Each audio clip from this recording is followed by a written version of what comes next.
Warning, this video was designed for people who have no clue how to do an oil change. If you are experienced in changing oil and just looking for the layout, skip to the chapter Draining the Oil, so your time isn't wasted too much. Thank you!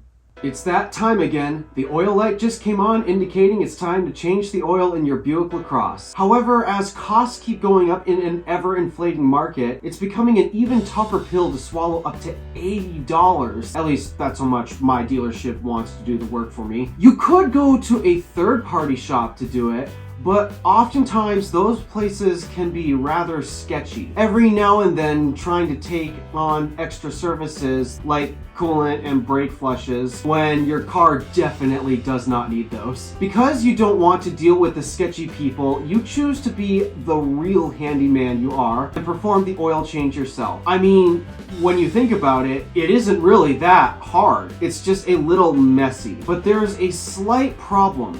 You start looking for guides on the internet to make sure you don't do anything completely stupid. That doesn't sound like a problem until you realize that every guide you've looked up is the V6 version of the LaCrosse instead of the 4-cylinder hybrid that you drive. Okay, so the internet is of no help. What about that random book we tend to forget exists in the glove box? Surely the car's owner's manual should have instructions with diagrams and detailed explanations on how to perform a basic maintenance operation on your nice and expensive automobile. Nope! Unless you and I have different owner's manuals, it doesn't even show you a diagram of the 4-cylinder hybrid powertrain setup. Instead, it just shows you the layout of the V6 engine bay, which is of no use to you. So now what? You don't want to spend any more money than you have to, but there appears to be zero information about performing a basic maintenance task by yourself, all because you wanted the more efficient hybrid powertrain. Luckily for you, I happen to have a 2019 Buick LaCrosse with the 4-cylinder hybrid powertrain setup, and I was gracious enough to go through the frustration and guesswork to change the oil without any guides, just to create a resource for you to use. So if this guide isn't enough for you,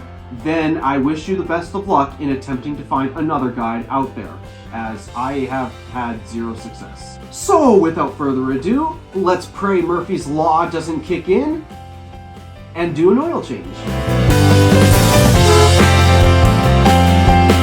There are some tools and physical resources you will need to obtain to perform an oil change. So before you jack up your car in the air, take a quick shopping trip and make sure you have everything you need. It would really suck if you realize that you didn't have a tool and you can't get it because you already drained the oil. So here's a list of items to make sure you have. 6 quarts of 0W20 fully synthetic motor oil with Dexos. Why that's important is beyond me, but if Buick says your car needs it, then don't ignore it. And yes, despite it being the small 4-cylinder engine, you will need that 6th quart of oil. I found that out the hard way. You'll also need the proper oil filter for the car. If you buy your oil from a proper auto parts store instead of Walmart, the people at the front desk should help you find it. You'll also need a 15mm socket wrench, an oil filter wrench. If you don't have a set already, you might want a jack and at least 2 jack stands. Perhaps a body roller for easier access under the car. You could also use a deconstructed cardboard box to keep the cost down. An oil collection pan for collecting the expired oil. A funnel. A few rags to keep your hands clean. And finally, kitty litter. I'm actually not even joking. I'll explain later. Obviously, every time you do an oil change, you will need to buy new oil and filter, but should you continue to go down the route of doing your own oil changes, you'll have the tools necessary to do it again. Now that you've finished shopping, time to go home, clear out the garage, and get your hands dirty.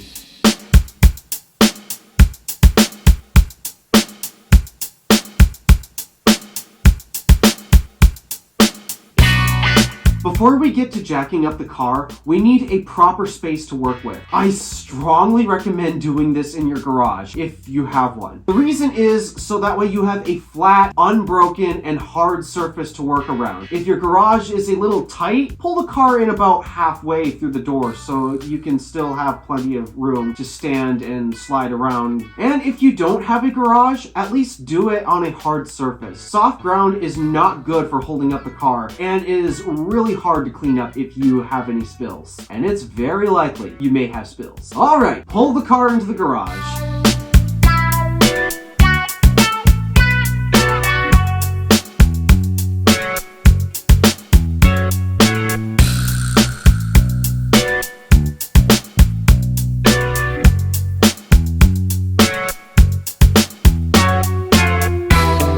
Once done, let the car sit for 20 to 30 minutes to cool down. I don't want you to accidentally burn yourself from either touching a hot engine or hot engine oil. Now that we've got the car in, place your jack stands close to the front wheels and slip the jack under the car. Be careful where you jack up on the car. Normally you'd want to find a place of frame to jack up on. However, in the process of making this video, I made a little mistake in this step of the process. See that black thing I'm jacking up on? I thought that was part of the frame, but once I finally got under the car, I realized I was accidentally jacking the car up by the engine's oil pan. There's a reason why I titled my repair videos Idiot Style. I didn't bust it, and it's still functioning as intended, but I did put a significant dent in it. Don't make the same mistake I did, please. Once you find a piece of frame, which is unfortunately easier said than done, jack up the car just high enough so you can slip the jack stands under the wheel control arm, since there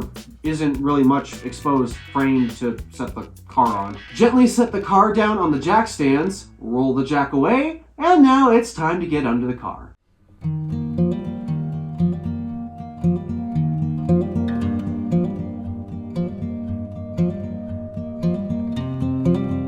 Now it's time to roll under the vehicle, and let's locate a few things that are going to be important. So, right here we have our filter, which will be coming out a bit.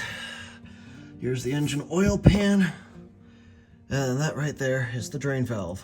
Before we start undoing things, slide your oil collection pan under the engine's oil pan. Then take your 15mm wrench and remove the drain bolt. Warning, your hands will get dirty from this. Give the oil time to drain out of the block, and in the meantime, figure out how your oil filter wrench works, because the next step is going to be pretty challenging. You can practice on the new oil filter you bought. Once the oil is done draining from the block, shift your oil collection pan to under the oil filter. Take your filter wrench and grip it around the filter. This is where the challenge comes in. With this particular car, you really only have about 45 to 60 degrees of rotation to work with. And because we're relying on friction to grip the filter, loosening the filter is going to be pretty difficult. Oh, and righty-tighty, lefty-loosey still applies. Once you get the filter loose, unscrew it the rest of the way by hand. Prepare for your hands to get dirty again. Once the filter is free, go ahead and just set it in the oil collection pan. It's not harming anything. And once again, let the rest of the oil drain from the block.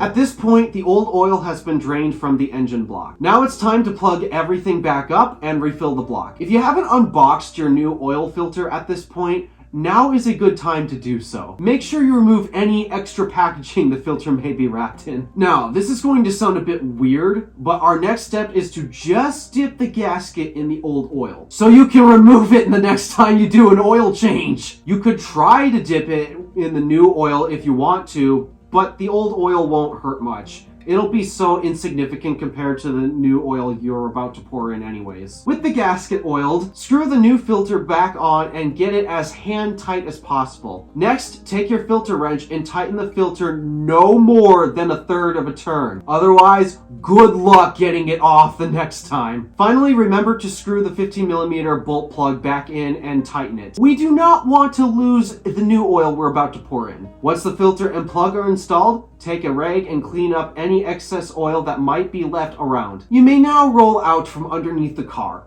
but don't remove the oil collection pan. Alright, open up the engine oil cap and place your funnel in the tube. Start pouring your new oil in the fill tube, but not all of it. Check to make sure it's not just running straight through the block and draining into the collection pan. No leaks? Good. Pour the rest in. I ended up using about 5.5 quarts total. And yes, that additional half a quart does make a difference. Though, do be sure to monitor how much you're actually pouring in just by checking the dipstick every now and then. It's not good to pour too much oil into the engine.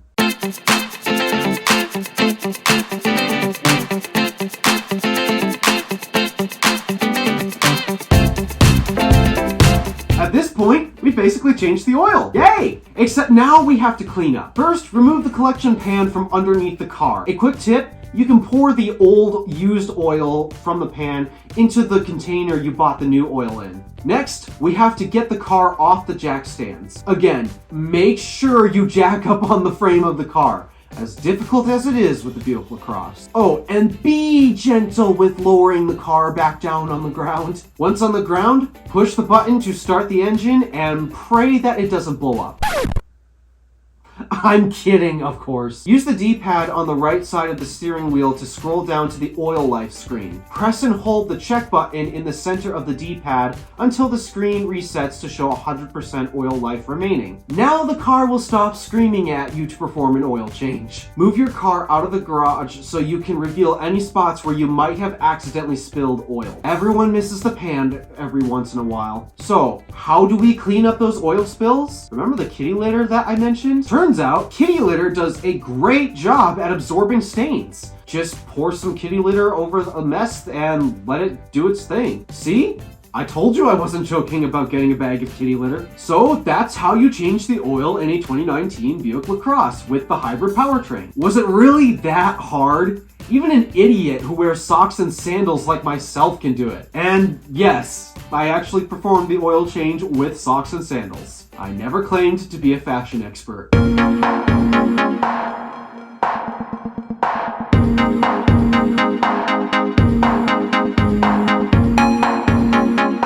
And while there are still a few minutes left to fill the video, I'd like to complain not just to Buick, but the general automotive industry as well. Mostly to Buick though. Don't get me wrong, I love my LaCrosse. I even gave her a pretty name, Stardust. But as time has been progressing over the years, it's becoming harder and harder to perform basic maintenance on these cars. And it's been particularly frustrating with this car because there are simply no guides on how to actually perform said maintenance. All the owner's manual tells you these days is how frequently the maintenance needs to be performed, which is good to know, but it's not enough. So far, in terms of maintenance I've needed to perform is a 12-volt battery replacement, a cabin air filter replacement, and now, just recently, an oil change. For my first 18,000 miles, I had the dealership perform my oil changes as they offered me 2 complimentary oil changes when I bought the car. The third one, I decided to see how much it would cost for them to perform it normally, and apparently it was close to $80. I am not ignoring that those people need to get paid and all, but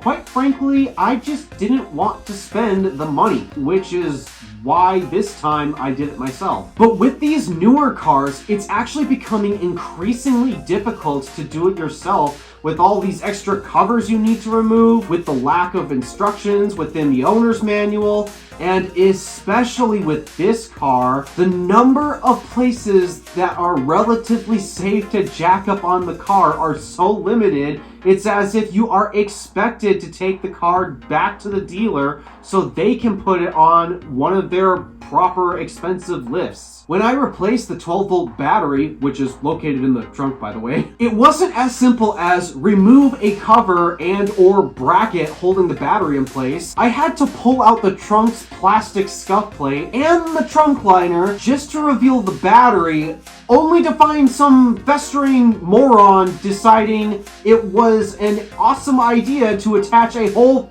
fuse box to the positive terminal of the battery, ensuring some of the highest levels of stress from trying not to break anything. The cabin air filter wasn't as straightforward either. Once again, there's no instruction in the owner's manual, and good luck finding a guide on the internet, because for this particular car, once again, it doesn't exist. I actually ended up breaking the glove box in the process, only to find that was completely unnecessary. Apparently, there's a difference between the US spec and Chinese spec of the LaCrosse, because they weren't anything close to similar glove boxes. It's as if they do this to force drivers to bring in their cars to perform all of their maintenance, because they designed the whole repair process in a very non-user-friendly way. And for you older folks who've been wrenching on cars for years, yes,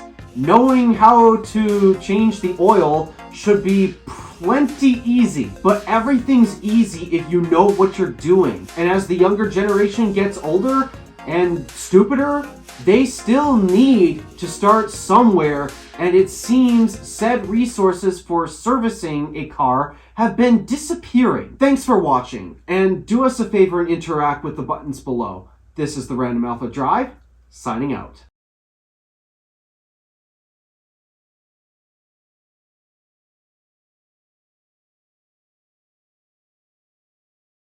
You can't get it because you already drained the oil. Why is my tablet going to... Hey, don't go to sleep on me! Okay, that's good. I'm gonna have to change that setting. We need a proper space to... No, that is right. That is right. I read that right. I can read. The filter may... Oops. Oh, we gotta start the whole paragraph again. What? I never claimed to be a Nope. That needs to be done in one take. I'm sorry. So far, in terms of maintenance, I've needed to perform... Oops, that's one sentence. And for you older folks who have been wrenching on cars for years, yes. No... Oh, why did it pause? Why is it pausing?